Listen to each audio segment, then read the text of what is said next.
Өчигмийн төргийн үзэгчтэй Соёл Эрдэнэ хөтөлбөр шинэ дугаараараа үзэгчтэнд хүрж байна. Өнөөдрийн хөтөлбөрийг эхлүүлж өгсөн Монголын үндэсний олон нийтийн радиогийн дэргэдэх Улаан Бүч чуулгын авьяаслаг хүүхдүүдтэй баярлалаа. За тэгэхээр өнөөдрийн зочид бяцхан авьяаснууд байхаас гадна Монголын хойч ирээдүй болсон хүүхдүүдэд хүүхдийн дуу уран бүтээл хэрхэн яаж нөлөөлөх тухай бид нэр өнөөдөр ярилцах болно. За хөтөлбөрийг эхлүүлж эхний зочид студиуд иржээ. Өчигмийн төргийн баярлалаа. Өнөөдөр бид нэр их тийм гэрэлтэй гэгээтэй сайхан зүйлийн тухай ярих гэж байна л да. Тэгэхээр ер нь энэ хүүхдийн төлөвшил авьяас чадварыг хөгжүүлэхэд энэ урлагийн боловсрол их чухал юм. Найрал дуу ер нь хүүхдийг яаж өөрчилдөг юм бэ? Найрал дуу бол хүүхдийг бол урлагийн ертөнцид авчирдаг. Маш сайхан гэгээлэг хүүхдийн сэтгэл санааг маш гоё өндөр өргөж өгдөг. Нийгэмшил гэдэг хамгийн чухал байдаг найралт бол. Нийгэмшүүлж өгснөөрөө энэ найралт бол хүүхдүүдэд маш их хүүхдүүд үр дүнгээ өгдөг. Энэ урлагаар энэ дуу хоолой энэ найрал дуугаар дамжигдаж орж ирдэг. Багаар ажил сурж ирдэг хүүхдүүд тийм. Багаар ажиллаж сураад бие биенийгээ хүндлэх, ахаа ихчээ, тэгээ миний дөө гэдэг одоо нэг айлаар явах нэг гэр бүл шиг. Бид ч олон газар ингэж тоглолтоор явдаг буюу олон сайхан тэмцээн оролдонд оролцдог учраас хүүхдүүд энийг хамгийн гол юм бид нар тэр хүмүүжил талд нь бид нар хэлж өгдөг. Ёс зүйн хүмүүжлийн талаар хэлж өгдөг л дөө.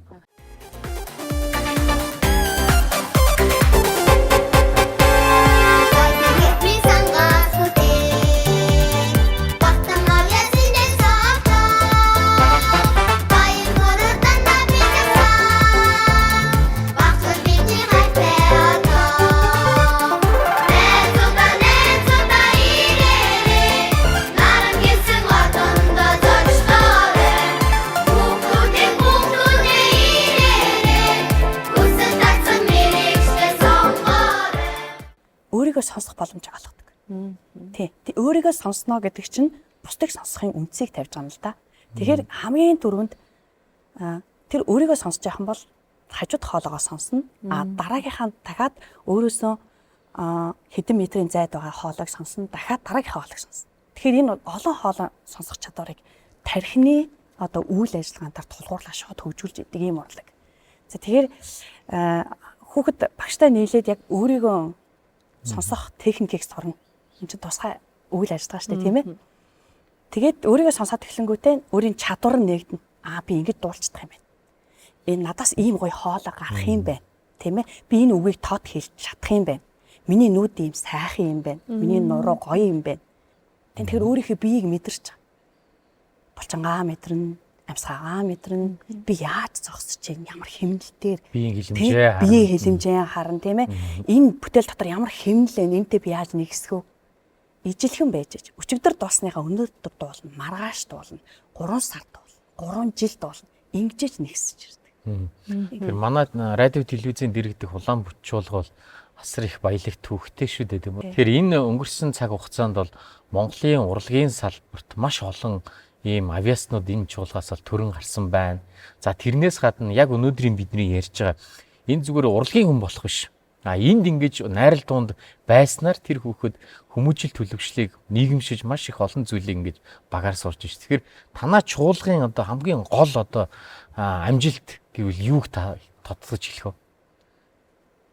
Нэг хүн шиг, нэгэн зэрэг. Бид бүгдээрээ хэнийч төрүүлэхгүй, хэнийч хоцрохгүй яг зэрэг халахна. Ямар ч бүтээл дээр. Бүх хоолой тэгш хэрэгтэй. Чухал биш гэж үуч байхгүй. Бүгдээрээ хамгийн чухал байдаг. Тэгэхээр бүх хүүхэд чухал. Бүх хүүхэд онцгой.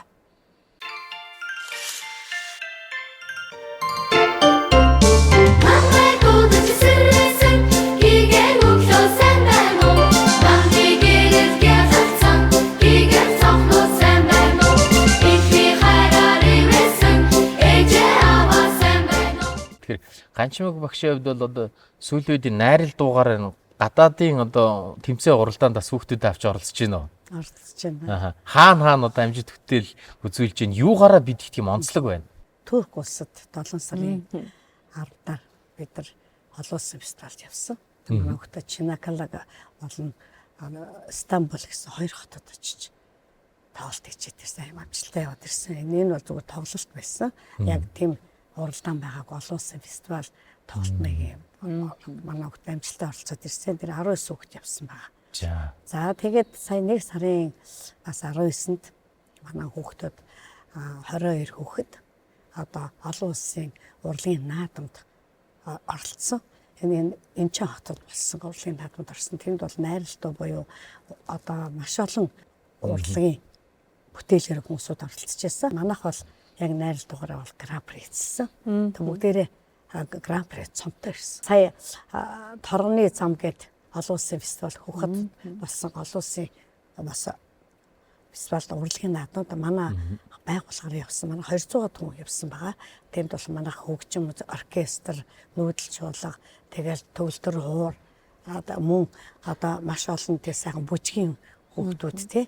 Тэгээ үндэсний хөгжмийн цөөх бол гослол хамтлаг гэлээ төрлөөр аваад тэгэхэд манайх бол найрал дугаараа гран-при аваад мөн хамтлаг гэдэг квинт гэдэг хамтлаг бас гран-при аваад бүгдээр алтан медальтай багш нь алтан гран-при цомтой яваад ирсэн. За стол зомог дүүрэн сайхан ирсэн байна. Энэ улаан бүч чуулга бол нас насны хүүхдүүд байдаг тий. Тэгэхээр анх ингээд улаан бүч чуулгын дуучин найрал дуунд орж ийн хэр хүүхдүүд магадгүй үе тэнгийн хүүхдүүд дотроос их баярлаж багтаж ингэдэг байх гэж ойлгодог л доо би. Тэгэхээр хүүхдийг анх тосож авч яхад ямар байсан? За магадгүй жилийн дараа, 2 жилийн дараа за ахлах ангитай хүртэл яаж өөрчлөгдсөн байдаг вэ? Юун түрүүнд дуулуулна гэдэг бол одоо хамгийн буруу алхам байдаг. Тэгэхээр эхлээд сонсох хэрэгтэй. Тархин дээр байж байгаа задлан ялгагчид ажилласны үр дүн дээр дараа нь дуулах суурин тавигдана. Тэгээд эхлээд хүүхдүүд маань шинэ хүүхдүүд орж ирэнгүүт нь олон жил сурсан хүүхдүүд нь ингээд шавилаад авчдаг. Шууд багш болно гэсэн. Тэгээ би хизээ олон жил дуусан хүүхдүүд болохоор би хизээ багш болох вэ гэж хүлээгээд сууж байдаг. Тэгээ багш басна маш их баярлдаг. Ах эгч нар болж штэ. Тэр шууд багшлна. Одоо яаж хувцас солих юм? Чи яаж зогсох юм? Ганцаагаа яаж төвлөрөх юм? дуулаач урлаг бол амьсгааны урлаг учраас амьсгаан дээр нь шууд ажиллаа. За дикцээ яах юм. За нүд амны хавстай ингээ бүгдийн тэр багш нь ингээ одоо сургана. За тэгээ багшаагаа дагаад сурж байгаа хүүхэд чинь дараа нь 1-2 жилийн дараагаар яг дуулж эхэлнэ. Эхний 2 жил бол яг цэвэр одоо сурна. Яг гэвэл эн чинь мэрэгжил эзэмшиж байгааг адилхан үйл явц байхгүй. Одоо нэг хүүхэдтэй ажиллаж исэн бол хоолоогоо удирдна. Жишээлбэл би те 1-р хоолой юм уу 2-р хоолой юм уу сопрано юм айлт юм тэрийг. Тэн дотор одоо янз бүрийн үйл ажиллагаанууд болно шүү дээ. Хувц сунар тараах тийм ээ. Эсвэл одоо үг ноото цэгцлэгч гэдэг юм уу тийм ээ. Дараа нь бүгдээрингийн удирдагчдыг төрүүлнэ тийм. Урлагаар дамжуулж бүтээлээр дамжуулж тэр хүүхдийн хүмүүжил нөлөөлж ийнэ гэдэг сайхан юм. Магадгүй энэний цаана бас аав ээжүүдийн төлөвшөл давхар явж байгааг үгүйсэхгүй шүү дээ. Хүүхдээ хүмүүжүүлж байгаа тийм үү? Хамгийн гол нь одоо урлаг дуртай хүүхд байлаа гэхэд ээж аав нь явуулахгүй ч юм уу тий. Тэгээ тийм ихаар тэр хүүхэд утралд орох тийм. Ийм энийг бол сэтгэл зүйн эцэгчүүд ойлгоосоо гэж би их боддог. Хичнээн гой халаад хүүхдийг ирчээд шалгуулчаад тэгснэ алгуулцдаг. Танаа хүүхд яач гэсэн чи бид нар явуулмааргүй зөөж чадахгүй ч гэдэг юм уу тий. Яа танаа хүүхд чинь анх шалгалтаа ингэж залууд хоолоо цаанаа нэг суурьтай байдаг ш хүүхдний цаанаасаа төрсэн гоё халаад хүүхд байдаг. Тэгэхээр би болохоо тэр хүүхдийг улам гоё болгомоор байгаа байхгүй. Тэгээ чи угаасаа мэрэгжлийн нэг юу ш. Тэгэхээр хүүхд чинь ирээдүй байсан байхгүй гэд явсан бол өндөө манай гэр холж гэдэг юм уу юу гэдэг тэгэл зөөж чадахгүй нэг. Ингээд хүүхэд дунд нь хохироод аав ээж нь дэмжих юм бол тэр хүүхд бол үнэхээр урлагийн ертөнцид амжилт гаргана. Ярилцлагынхаа төгсгөлд хүүхдийн ордны одоо ганчимг багшийн шавнырын нэг сайхан бүтээлийг хөрөх гэж байна. Тэгэхээр тэрний тухай. Бигээ биелээ гэдэг дуу маань буй нэмхий зохиос энэ дуугаар бид нар сая Ухадд Гран Призлэд ирсэн дуу байгаамаа.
Хүүхдийн ертөнцийг урлагаар баяжуулж гоо зүүн тэр боловсролыг олгоход за энэ тайзны уран бүтээлүүд бол голлох үүргийг гүйцэтгэж байна. Ялангуяа энэ хүүхдэд зориулагдсан жүжиг, мюзикл, дөөр гэд энэ бүгд бол хүүхдийн бодол сэтгэлгээний онцлогод бас таарсан байж ч тухайн хүүхдэд олгох ёстой тэр мэдлэг мэдээллийг бас агуулсан байдаг юм аа. Тэр ч болохоор бид студид дараагийн зочтой ирсэн юм шүү дээ. За энэ сэдвийн хүрээнд манай студид Монголын хүүхдийн театрын захирал Баянзүл хүүхдийн сэтгэл зүйч Түнбаатар ирсэн байна. За өчигмийн төргий. Өчигмийн төргий. Ер нь хүүхдийн төлөвшил хүмүүжилд энэ уран бүтээлэр нь яаж нөлөөлөд байгаа юм бэ? Энэ тал дээр та бүхэн санал болгоо олцгоё. Сүүлийн жилүүдэд хүүхдүүдийн талаар, хүүхдийн одоо соёл урлагийн хүмүүжил энэ талаар их бага ярих болж, ер нь хүүхд бол дандаа хоошоо тавигдаж 2 дугаар планд орсон байна. Гэтэл Монгол улсын хүн амын 60% нь 18 нас хүртэлх насны хүүхдүүд байна гэж.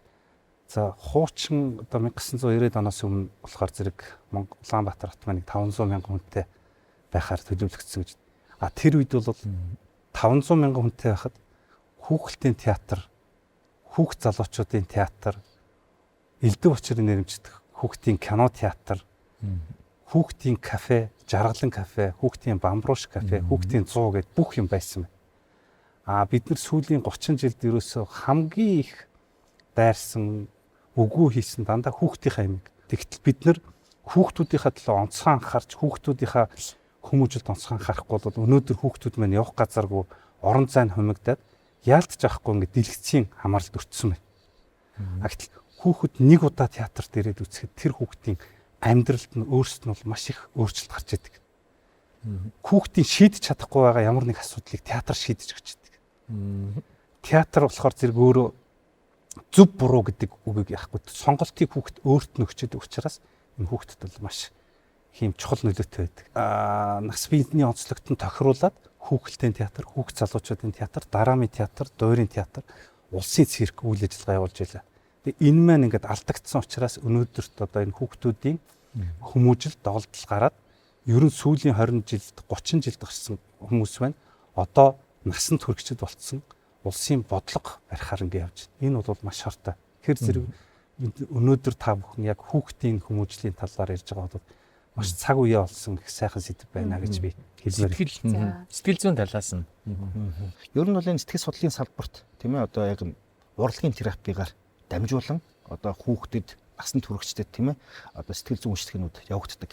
Ингэж явагдахад бол ер нь хамгийн үр дүнтэй гэж үздэг. Ялангуяа энэ сүүлийн судалгаагаар ингээд хараад байхаар яг нь урлагийн терапи бол хүүхдүүдэд зам одоо ахмадуудад ер нь за эсвэл одоо нөгөө хүнд өвчтэй тийм ээ одоо хорт хавдар туссан одоо иргэдэд үйлчлэг үзүүлдэг. За гэхдээ ерөнхийдөө энэ урлагийн терапиг бол хүүхдүүдэд илүү үр дүнтэй байх нь бол ажиглагдаж байгаа. Мэдээж хүүхэд дэлгэцийн цанаас аливаа зүйлийг үзэх нэгээр харин яг бодит орчинд нь тухайн одоо тийм ээ мэдрэмжийг авна гэдэг бол үгээс ад жаргалын дофаминууд тийм ээ ялгарж байгаа байдлууд тухайн дааврууд энэ хүүхдийн хөгжилд бол мэдээж энэ бодитын мэдрэмжүүд бол маш чухал нөлөө үзүүлэх нь дамжиггүй. Хүүхдийн театр гэдэг бол хүүхдийн ертөнц хамгийн гайхамшигтай орон зай гэж би хардаг л да. Тэнд хүүхэд очсноор яаж өөрчлөгдөж байна гэдгээс харах хэрэгтэй болж байна л да. Анх удаага театр орчинд орж байгаа хүүхдүүд үнэхээр өөр болдог. Тэднэрт үнэхээр баяр баясгалтай. Тэгээд театрын маань одоо шат маань өөрөө хевстэй. Яг театрт ингээ орохоор зэрэг тэр театрын хөршиг, тэр театрын сандал, тэр театрын гэрэлтүүлэг тэр хүүхдүүдийг өөр ертөнцтэй ачдаг. За тэгээд тэр орчинд очиод хүүхд жүжиг үзсний дараа бол үнэхээр тэр хүүхдэд үнэхээр шууд нөлөө үзүүлдэг. Би зүгээр хамгийн наад захын нэг жишээ хэлэхэд манай одоо миний хөөрхөн шүдний аялал гэж хүүхдийн жүжиг байна. Миний хөөрхөн шүдний аялал. Шүдний өвчнөөс сэргийлцгээе. Энд би та нартаа энгийн биш нэгэн түүхийг өгүүлье. Ирэх дураараа Монон хүүд ийм явдал тохиолдож гинэ. Зүүд нойрны ертөнцөд гин зах хязгааргүй газарт гин алс холын цахиур цагаан гарагт ачлал эцгийнх гэдэг өнөрөтгөн айл амьдран суудаг гинэ. Тэднийг тэнгэрийн од шиг тоолж барамгүй олон шүдэн хүүхдүүдтэй бөгөөд өсөж өндиймөгцөө тэд хүмүүний ертөнцийн амны хөндөд очиж ажил хийхээр явдаг юмсанж хүмүүний ертөнц рүү тэднийг мөнгөн дагн хөлөг онгоцоороо хүргэж өгөөд буцдаг гин. Энэ удаа мөнгөн дагн үүднэ соёоно. Тэг хүүхдүүдийг эцэг эхчүүд одоо шүдээ угаагаач ингээд тэглээ одоо ингээд орхоо идэн одоо өвдөн барина гэд яагаад ч хэлээд бардаггүй байхад тэр дадлыг тэр хүүхэлдэйн жүжиг үзсний дараа хүүхдүүд шууд шүдээ угаадаг болчихно. Гэр зэргийн хүүхдэд яаж шууд нөлөөлж байгааг харуулж байгаа. За тэгээд бас ямар нэгэн баатарлаг үйл явдал ямар нэг тэндээс үлгэр жишээ авахуц би ийм хүн болж хүмүүжих ёстой. Би энэ зөв зүйлийн төлөө би ингэж явах ёстой гэх тэр хүүхдэд шууд нөлөө үзүүлж ядгаараа энэ бол хүүхэлдэйн театрын бас нэг гол үүрэг орж байгаа. Өнөөдөр хүүхэлдэйн театр маань сая 600 сая 700 мянган хүнтэй хотод эдний 40-50% нь одоо хүүхдүүд байж хахад бид нэр 200 хүнтэй одоо театраар үйлчилж байна. Бид нэр яг судалгаа аваад үзэхэд Улаанбаатар хотын иргэдийн хүүхдүүдийн 4% үйлчилж байгаа. Тэгэхээр магадгүй хүүхэд өөрөө сонирхолтой байлаа гэд эцэг эхчүүд дэмжихгүй болвол тэр хүүхэд хөгжих нь бас юу л байл тийм ээ. Тэгэхээр магадгүй эцэг эхчүүдийн тэр бодол сэтгэлгээг ч гэсэн өөрчлөх хэрэгтэй байна. Тийм. Хүүхдийг эхлээд хөтлж байвачаа театрын урлагт театр дурлуулах, соёл урлагт одоо дурлуулах тэндээс соёл урлагаараа дамжуулан гооцон хүмүүжил боловсрол болж яхад бол маш чухал. Энэ ганцхан театрын асуудал биш. Энэ музей байж, номын санд сууж ном унших байж. Сэтгэл зүйчээс асууя. За яг саяхан Баянзүл Захирлийн хэлсэнчлэн за сайхан дуу сонсох, сайхан жүжиг үзэх, дөөр үзэх, кино үзэх те уран зураг харахад хүүхдийн одоо сэтгэл зүйдрийн яаж нөлөөлдөг юм бэ? Ийм баримтууд ирэн байдгүй. Туршиж үзсэн юм туршилтууд ирэн байдгүй.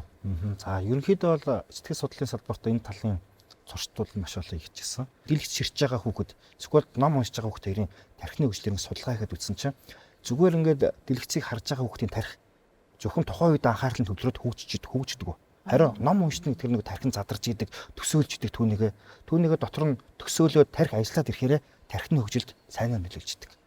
Тэгэхээр хүүхдэд зориулсан уран бүтээлийн баяжилт юу нь ямар байна?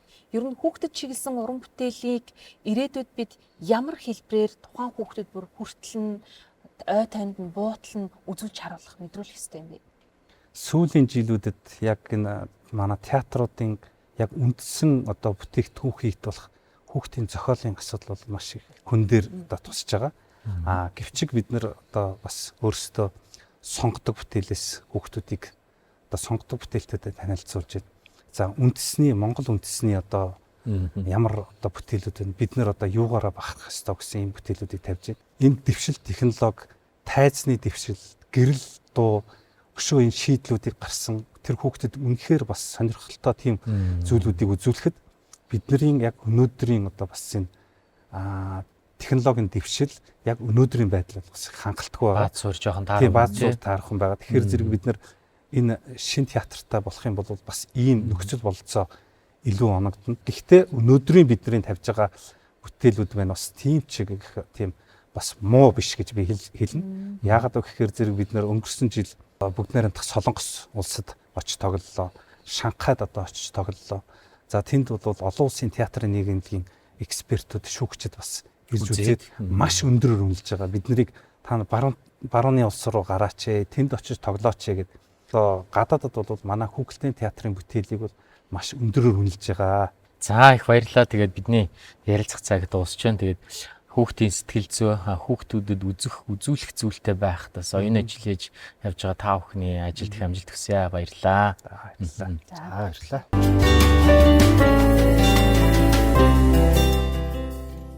Үзэгчдээ энэ үеийн соёл эрдэнэ хөтөлбөрийг амьд хөгжмийн гайхамшигар чимхээр Дорноговь аймгийн Сайн шант сумын 6 дугаар сургуулийн химнэл хамтлаг бидний урилгыг аван иржээ. Учир нь гэвэл тус хамтлаг дөнгөж саяхан болж өнгөрсөн би эстрадын дуучин улсын уралдаанд гослол дуучин 2 дугаар байранд орж харин багш хатан мөнх шилдэг багшаар шалгарсан юм а. За өчигшийн төргийн багш Үчимэн төргий. Тэгэхээр танаа хамтлагийн тухайд хөвгүүдийг нэгэнд орж цуглуулж химнэлд ор нэгтгэнэ гэдэг өөрөө маш гайхалтай зүйл юм л да. Тэгэхээр амьд хөгжмийн мөн чанар болоод энэ хамтлагийг хизээнээс анх үүсгэн байгуулсан. За мөн өнөөдөр ямар шатнд явж байгааг та бас үзэгчд маань сайхан ярьж өгөхгүй юу? За сайн байцгаана уу Үчимэн төргий. Энэ хамтлаг маань байгуулагдаад 3 жил болж байгаа. 3 жилийн хугацаанд нэлээдгүй бэрхшээлийг туулсан. Гэвч хүүхдүүд маань маш мундаг байлаа. Хамгийн гол нь эрэгтэй хүүхдүүд тийм үү. За ялангуяа нэг хамтлаг болоод цахилгаан хөгжимд нэгдэнэ гэдэг бол одоогийн энэ сошиал орчноос л хүүхдүүд гар утасны хэрэглэнээс холдох.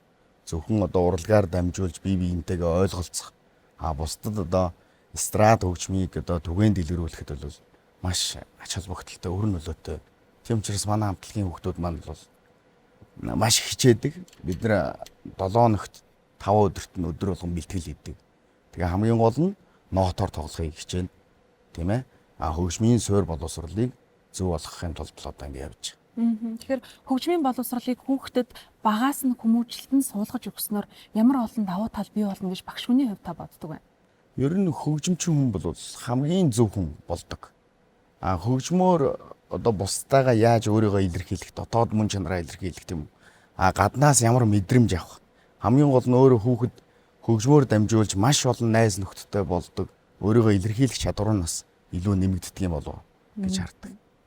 За тэгэхээр өнөөдөр бидэнд амьд хөгжмийн гайхамшигыг мэдрүүлэхээр ирсэн химнэл хамтлагийн залуус маань жаргал сайхны үг ая Чингисийн Баатруу тэмээх сайхан уран бүтээлийг та бүхэнд энэ үдэш дээжлэн барих гэж байна.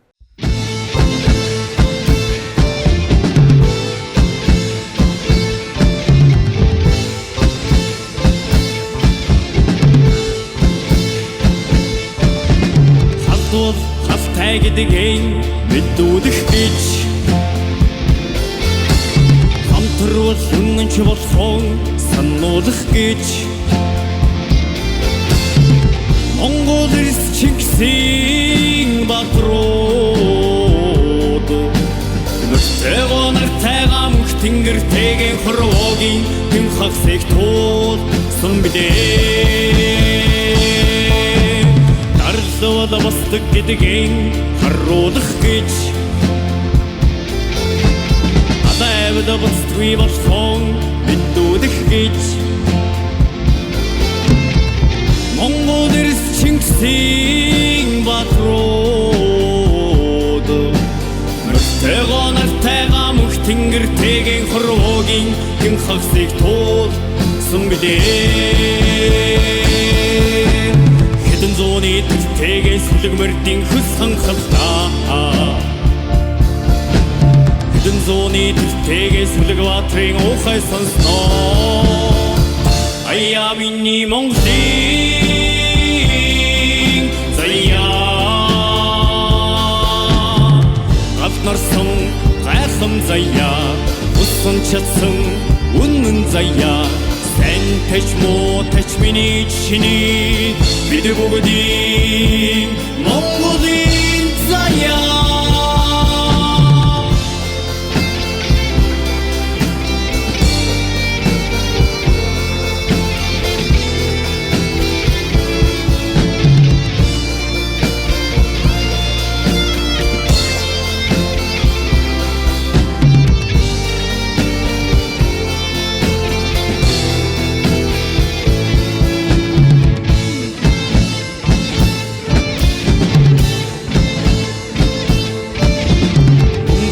Өстөг гэдгийг харуулах гэж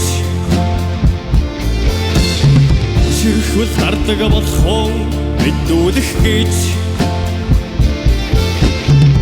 Монгол эрс Чингисийн Баатрууд нүртэйгөө нартайгаа мөнх тэнгэртэйгэн хорвоогийн хэн хагсыг туулсан бидээ Хэдэн зууны төлтэйгэн сүлгмэрдийн хөс ханхалтаа Хэдэн зууны төлтэйгэн сүлг Баатрын ухай сонсноо Ая миний Монголын заяа Галт нарсан гайхам заяа Усан чадсан үнэн чиний бид бүгдийг Монголын заяа.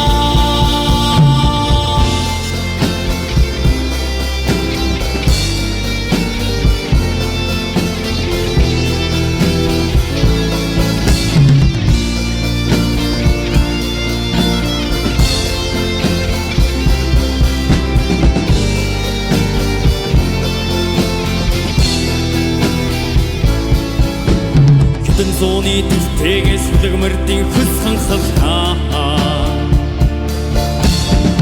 Зуны тэлтээгээс үлгватрын ухай сонсноо. Аяа миний Монголын заяа. Алнарсан гайхан заяа, усан чадсан үнэн заяа. Тэч муу тэч миний чиний бид бүгдийг Монголын заяа.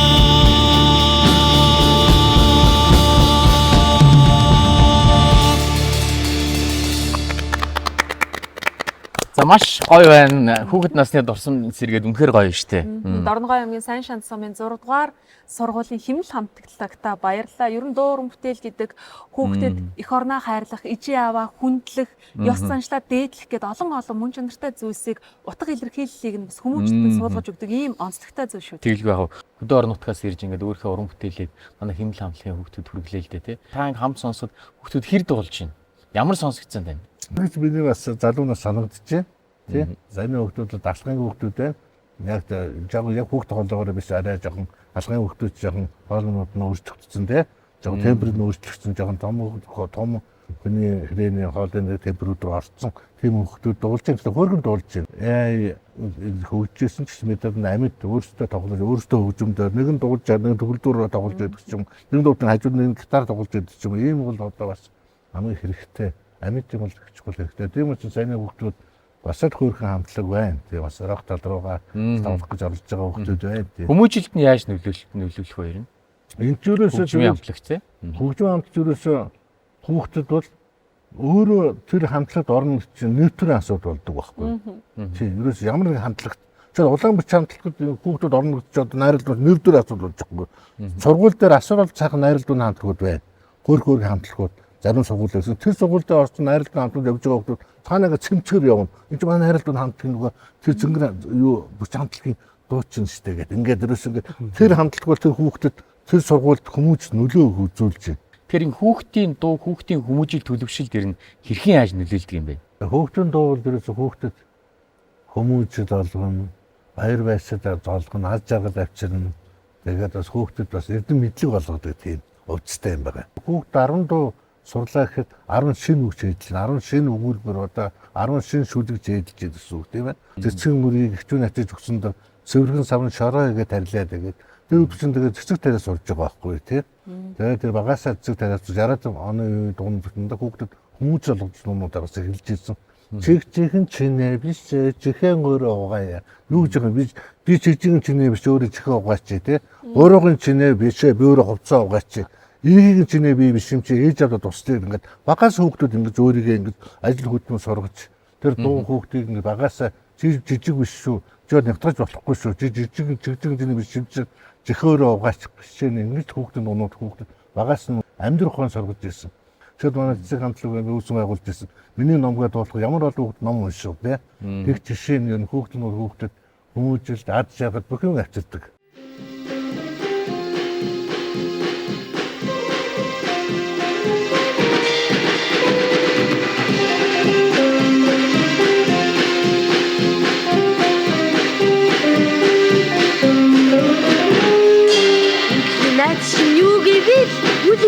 Үлгэрэгч нэрдэн ирсэн сар ирээдүйд нисгсэнгинэ тийм үстэй тийм шүү дээ бордаг чи санагдаа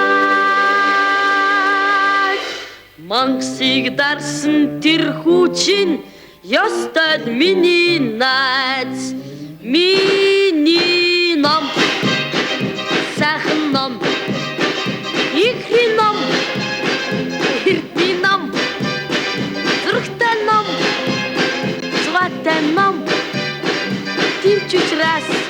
номдо хатаа Бадарч зохиолчийн хувьд 60 жил, 50 жил энэ хүүхдийн дууны энэ сан хөмрөгт гიშгэлж байгаа олон дууны эзэж шүү дээ. Тэгэхээр хамгийн анхны уран бүтээл, хамгийн урт настай гэвэл та бас алийг нь зохиж ярмаар байна.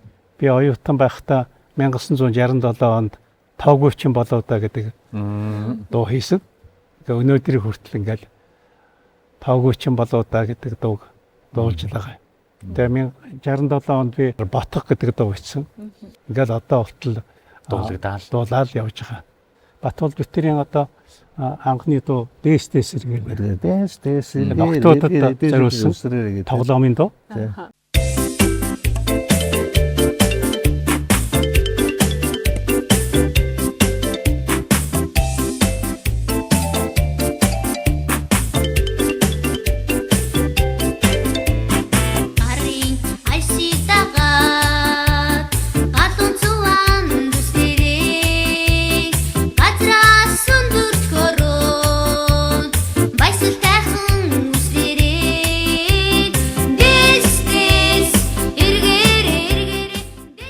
Тэр үеийн охтууд нэг юм шартаа гэдэг юм хийчихэд ингээд юу чулуу юм уу одоо хайрцаг сав өшгөлээд тэгээ одоо нөгөө өмссөн гутлынх нь хушуу цайраад эхэлдэг байхгүй. Тэгээ энийг одоо жоохон өөрчлөх арга байна уу гэд. Тэгээ одоо тэр дээстэсэргээр гэсэн чинь харин охтууд харин одоо дээстч эхэлсэн байхгүй. Дуулж ягаад дээсээ тоглолт. Ер нь одоо хүүхдийн дууны урын сан ер нь хэрэг юм бэ? Сүүлийн үед ер нь энэ уран сан баяжигдчих байгаа юу? Энэ тал дээр та бүхэн өөрсдөө санал бодлоо хэлээш. Хүүхдийн дууны Монголын хүүхдийн дууны уран сан бол маш өргөн хүрээтэй. Маш баялаг. 1925 онд анхны хүүхдийн зохиолын дуу бий болсон байдгийг. Түүхэнд одоо бүхэн олон багцуудад пенрийн дуу.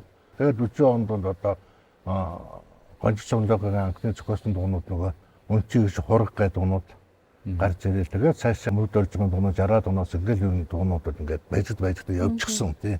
Сүүлийн дуунууд болох дээр яг орчин цаг хэмнэл өн гайс хин гэдэг чинь маш хурдан явж байгаа болох дээр ерөнхийдөө ингээд өөрсдөө яваад байгаа юм л та тий. Хүүхдийг одоо эрхлэлтэй хайрлах, байгалаа хайрлах, амьтнаа хайрлах, хүндийн үнэмгүй сэтгэлтэй болгоход хүүхдийн дууны гол одоо нөлөө хүч энд байгаа.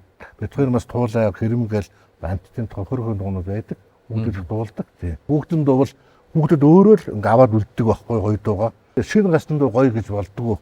Чинь ингээд 10 жилийн дараа л ямар дуу байдан танигддаг байхгүй. Тэгээ өгний маасны хүүхдэд том зохиолч байдаг гэсэн дээр мундаг зам зохиолч өгний маасны дуу. Тэр их нэг дуу ихгүй юу? Картанд орсон үеэр чихэр чимээс идмээр байх юу? Чимсэн болохоор болдгүй юм болоо. Айлын зүс өдөр авдацгаа болдгүй хэлсэн байхгүй. Бас нэг гоё дуу байсан. Зүгээр найрал дуу. Хөөе өглөө дан найрал. Тэгсэн чинь наад хэлжсэн юм. Өгнөө маасны дуу. Баталдаа чи гоё дуу хийж байгаа. Миний хүү 10 жилийн дараа дууч амьдэрч явах юм бол дуу гэж бодоорой гэж. Хүүхдийн дуу зохиоход хүүхэд шиг сэтгэх, хүүхдийн ертөнцийг ингээ мэдрэх гэдэг чухал байх л да тий. Хүүхдэд уулздаг гэдэг нь 6-аас 5-аас 2-аас хүүхдэд уулздаг. Тийм үедээ хүүхдүүд юу дутагдаад байна.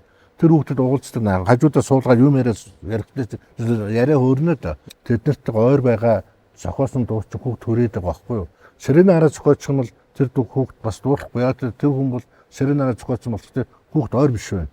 Хүүхд ойлгохгүй байна. Манай төмрийн чимэд бол Монгол хараад ажиллаж байсан. Өдөөс ажилласан энэ хүн бол Монголд айгүй олон хүүхдийн дуу зохиосон. Хүүхдийн дууны одоо найрал дуунд бас их том хувь нэмэр оруулсан. Улаан мөчөд байгуулсан. Олон жил хөгжим багшийг олон сайхан дуу зохиосон. Бас хөгжим багш нараа бид магтах хэрэгтэй. Гал манд багш байна. Олон сайхан хүүхдийн дуу хийлээ тий. Тэр дээр талд нь цогоо гэж багш байна. Сайхан ингээд хүүхдийн дуунууд хийлээ. Манай хөгжим багшны хүүхдийн дуу бүтээгээс гадна 60, 70, 80 оны хөгжим багшнууд бүх сургуульд нөлөө өргөж амлагтай байсан. Үндэсний хөгжим тондон чуулгуудтай ийм л байсан юм шүү дээ. Та ч бас цэцэг амтлагыг бий болгосон шүү дээ тий. Тийм 1985 онд одоо шинэ пиано ордон байгуулахдаа надад багшаар орчихъя. Тэгээ очисон чи ингээ 3 давхар 45 номерт заглаа хөгжим багшээс батулж. Тэгээ нэг орчин гитар тоглодог нээж аав загнуулаад орчин хэлэн модис хөгжиж зүгээр баяр болно гэж хэлж чад. Өө пиано ордонд чи нөгөө гитарын дугуйлна гэж залуучуудын дугуйлна гэдэг. Тэгээ тэр үеийн орчин гитар тоглолтын сонирхолтой хүүхдүүд ирээ надад шалгуулад бас нэг тоотож олон хүүхд авч болохгүй шүү дээ. Тэр нэг 60 хүүхд аваад сургаж байсан. Соёлын эдийн бас хүүхдийн талаар бас ингэж чухалчсан бас анхаарч ингэж өдөрт хийж байгаад бас хүүхдийн урмжтууд бид нар баярлж байна. Даанасаа цааш дахиад хүүхдийн гоё ийм болон нээгээрээ бас манай үжмийнхэн бас зохиолчд оролцоход бас бидэн шүү бид нар. Танарт баяр хүргэе. За баярлалаа.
Хөтөлбөр дараагийн зочдтой та бүхнийг уулзуулж байна. Бидний урилгыг хүлээн авч хүүхдийн зохиолч Цундаа болон нийслэлийн 48 дугаар сургуулийн хөгжмийн багш Нандин Цэцэгнэр иржээ. Өчигмийн төргий. Өчигмийн төргий. Өчигмийн төргий. Баярлалаа. За их баярлалаа. Өнөөдөр бид нэр одоо хүүхдтэй холбогдсон сайхан бүтээлүүдийн тухай ярилцж байна. Тэр дундаа хүүхдийн зохиол гэдэг бол хамгийн чухал шүү дээ. Тэгэхээр хүүхдийн зохиолч байна гэдэг, хүүхдийн зохиол бүтээл туурин гэдэг тэр хүүхдийн ертөнцид мэдээ очиж байгаа. Тэр хүүхд чиг бодож сэтгэж байж таарна. Тэгэхээр тэр хүүхдийн зохиолын онцлогийн тухай та бидэнд ярьж өгөөч. За хүүхдийн зохиол гэдэг бол өөрөө уншигчдаараа нэрлэгддэг их том төрөл зүйл. Энэ төрөл зүйлийн онцлог бол өөрөө хүүхэд дүрслэгж идэг. Хүүхдийн одоо баяр хөөр, сэтгэлийн одоо олон догтлол, заагууны бүхий зүйлүүд бол тэнд дүрслэгдэж байдаг. Тэгээд хүүхдийн уран зохиолоор дамжуулаад тэдний одоо хүсэл тэмүүлэл, итгэл найдварыг ингээд сайхан зүг одоо хөтөлж байдаг уран зохиол учраас бид нэр одоо бүтээл төрөж байдаг да. Сүүлийн жилүүдэд яг ингээд хүүхдэд зориулсан зохиол хомос байна гэж шүүмжлэл байгаа болохоос биш яг мөн чанар дээр бас ямар байгаа юм бэ? Та энэ тал дээр бас өөрийнхөө бодлыг хуваалцаач. Хүнд одоо мэдлэг өгөхөөс илүү хамгийн их агуу зүйл бол өөрөө мэдрэмж байна. бие хэл сэтгэлээр нь хүүхдийг бүтээдэг. Тэгэхээр одоо биеийг бүтээж ийн гэсэн үг тэр бүжиг тийм ээ тэр урлагийг мэдэрч байна. Тэгвэл сэтгэл хэл хоёрыг нь бол хүүхдийн уран зохиол бүтээдэг. Хүүхдийн уран зохиол бол өөрөө маш чухал.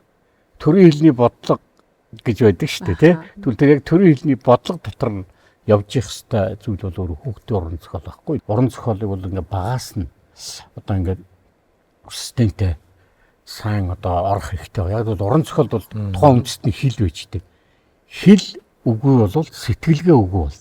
Тэгээ монгол хэлний хамгийн гол нь сэтгэлгээ нэвдэрчвэл юм чи ингээд буруугаар хүлээж аваад эх орон эрх ашиг нь тэр хилэндээ байдаг. Ерөнхийгээс дараа тэрний дараа эх орноосоо өөрөө ээж аав. Тэгээс хүлт нь өөрөө байхгүй юу. Тэгээ чиний хилэнт чи ингээд тэр юу сэтгэлгээ шингэсэн байдаг. Тэгэл хэлэл хэрэглэхгүй сэтгэлгээ нь өөр болол тэгэл бид нөгөө монголчууд Монгол алдсан гэдэг шүү дээ. Тэгээ Монгол алдсан шүү дээ. Ийм л юм баг. Өнөөдөр бидний нийгэмд тулгараад байгаа нөгөө үгийн сангийн хумигдалт, нөгөө үйл үг маань харь үгээр орлогдох. За бүр цаашлах юм бол энэ бодол сэтгэлгээ хүүхэд өөрөө хилд орохдоо харь хэлээр хилд орох гэсэн энэ олон асуудлуудыг бас шийдэх гарц харгалгаа байж болох уу? Яаж унших дадлыг бий болох вэ? Ер нь бүх шатны одоо боловсролын ард дамжуулаад уншуулах ажлыг бол хэрэгжүүлж болохоор байна. Тэр нь бол баг одоо жоохон юу байх гэдэг нь хөтлөөд энэ баг жоохон даалгаврах гэдэг шүү дээ. Жоохон хүчээр ингэж өнийг хэсэгтээ бол тэхгүй бол болохгүй байна. Багангийн одоо боловсролд бол унших хүчтэй болох. Тэгээд тэр чинь ингээ хичээл ингээд ороод явахар чинь хэрэг чинь давуу байхгүй юу. Тэгээд дунд ангар руу ороод ирэхээр уран зохиолын хичээл нь цагийг нэмчих хэрэгтэй. Энийг олон жил ярьж шүү. Одоо ингээд хурдан шийдэхгүй бол бид нар цаг хугацаа алдаад байна. Үндэсний бичгийн хичээлийг зүгээр бахархлын хичээл болгоод бахархаараа хүүхд сурна. Тэгээд тэр одоо шилдэг сайн уран зохиолуудыг ингээд ерөнхий боловсролын сургууль гэр бүлээр дамжуулаад ингээд уншуулах юм бол бид нар их хэлээ ингээд цааш нь хөгжүүлээл аваад яваад байна. Хэрвээ хүүхдүүд ерөнхийдөө ингээд анзаарч хахад нэг комик ном гэх тийм үггүй зурагт ном руу төлхөө орж байгаа. Тэрийг яаж тэгвэл монгол хэл рүүгээ оруулах юм бэ? Энэ зурагт ном дээр өөрсдийнхөө сэтгэмжээр зохион бичлэг бичээ. Тэрийгээ яриа. Монгол үг хэллэгээр ярина гэсэн үг шүү дээ, тийм ээ. Тэгж нөгөө нэг өөрсдийнх нь сонирхол дээр нь үндэслээд тэр ингэж явах юм бол одоо хичнээн бид нар нөгөө монгол хэл маань ийм агуу хэлгээл ингээд яхаар зэрэг одоо ерөөсөө хүүхэд ерөөсөө тоохоргүй болсон. Яагаад гэвэл би өөрөө 7 дугаар ангид юу хөгжмийн хичээл орж болоод нэнд монгол ардын урлаг тэмээг одоо өгүүлэх эрхтний шүтлцээд урлаг нь хөгжим таман зохиол. Хөгжим таман зохиол гэдэг юун дээр би за нэг хүүхэд нэг ерөөл магтаал бэлэг дэмбэрлийн гайхалтай одоо 3 үг гэж байна тийм. Энийг яруу тансгаар зүгээр л энийг чэйжлэх одоо ховор байгаад байгаа. Танаа сургууль бас бусад сургуультай харьцуулахад бас бүжгээр их тийм онцлог шүү дээ тий. Хүүхдийг бол бүжгээр хүмүүжүүлж जैन, дуугаар хүмүүжүүлж जैन, зохиол үтэл одоо олон талын урлагийн боловсролын төрлүүд байна шүү дээ. Тэр дундаа бүжиг хүүхдийн одоо төлөвшил төр нь яаж нөлөөлдөг юм бэ? Бүжгээр хичээлсэн хүүхдийн сэтгэл зүй яаж өөрчлөгдөв? Юугаараа бусад хүүхдээс ялгарч харагддаг юм бэ? Бүжгээр хичээлж байгаа хүүхдүүд нь төсвөр хатуужлалтай байдаг. Үг дааж сурдаг. За тэгээд цаг зарцуулалтаа өөрийнхөө цагаа ингээд хичээл хийхдээ тэг хин зөв зүйтэй цагт илүү зарцуулалт хийж одоо төлөвшөлтөөр илүү даваа талтаа. Тэгээд дээрэс нь ганцхан бүжиглэхээс гадна ч нөгөө нүүр будаг тийм ээ хувцсаа бие яаж авч явах уу? Яаж зогсох уу тийм ээ. За одоо тэгээд манаас сургуулийн гэлбаа бүжгийн хамтлаг нь бол Солонгос тийм ээ Хятад, Таиланд өнгөрсөн жил болоо Америк нэгдсэн улс руу тэг хөгжөөнд дэмжигчдийн угаар дэлхийн аваргын тэмцээнд яваад ирсэн.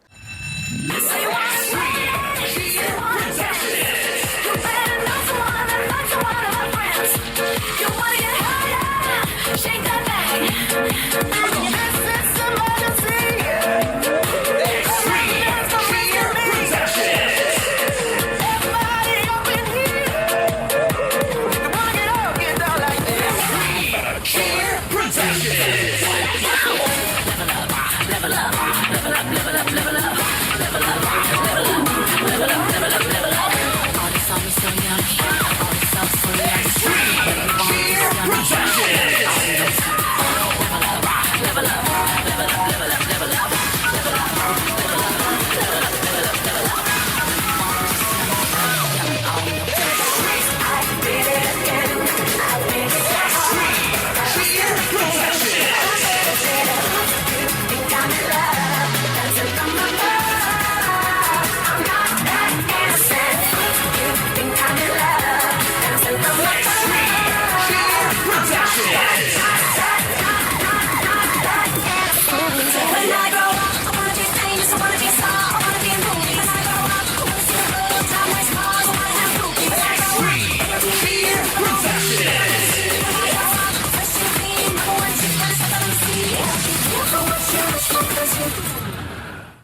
Америк руу явна гэж байхаар зэрэг 12 сая тий санхүүжилт гарна шүү дээ.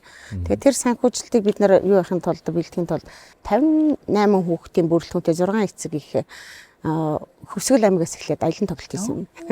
Тэгээд өвлийн хүүтэнд ч байсан тийм ээ. За тэгээ үнэхээр ингээд шантрахаар бас байсан. Бүхийн өргөнд бас тоглолтоо хийсэн байгаа манай хүүхдүүд. Дам бүжгээрээ болон бас манай мэрэгжлийн хөгжлийн бүлгийн багш нар маань бас байгаа тийм ээ. Энэ ард талдаа хамтарч ажилладаг. Ерөөсөө л энэ амжилтанд хүрэхэд юу байдгүй гэхээр нэгдүгээрт эцгийн маань дэмжлэг байдаг. Дээрэс нь мэрэгжлийн хөгжлийн бүлгийн багш нарын хамтарч нэг зорилготой байж ажилладаг. Учираас бид нар өнөөдрийн амжилтыг бас энэ богино хугацаанд хүртэж явна. За их баярлалаа. Тэгээд хүүхдтэй хамгийн их ойрхон ажилладаг, хүүхдийн шимтэн уншдаг, тэр ном зохиол бүтээлийг тойрвдаг ийм сайхан хүндтэй хүмүүс манай студид өнөөдөр саатар ирж бас өөрсдийнхөө санал бодлоо хуваалцсан та бүхэнд баярлалаа. Ажлыг амжилт хүсье. Баярлалаа. Тэгэхээр хүүхэд бүрийн гар дээр ном очиж тэдний төсөөллийг одоо нээж ирээдүйд нь сайн сайхан зүйлийг дагуулаасаа гэж хүсэж байна. Хамтдаа ном зохиол уншиж, хамтдаа хүүхдээ театр дагуулж орж, сонирхож байгаа зүйлийг нь илүү их дэмжиж, та түүний дэмжигч нь туслагч нь байгаасаа гэж хүсэж байна. Ер нь бол хүүхэдтэй нь юуг сонирхож байна, түүнийг нь дэмжиж өгснөөр магадгүй ирээдүг нь ч гэсэндээ өнгөлж болно шүү дээ. Тэр ч утгаараа хүүхдийн зохиол, за хүүхдэд зориулсан энэ бүтээл төрөл ч гэсэндээ хүндэтгэлтэй хандаад эцэг эхчүүд ч гэсэндээ түүнийг бас үзүүлэх нь нэгсний үүрэг юм уу? Тэгэлгүй яах вэ? За ингээ хөтөлбөрөө төгсгөл бид нэр нийслэлийн ерөнхий боловсролын 48 дугаар сургуулийн авьяаслаг одоо сурагчдынхаа бүтээлээр хөтөлбөрөө өндөрлөё.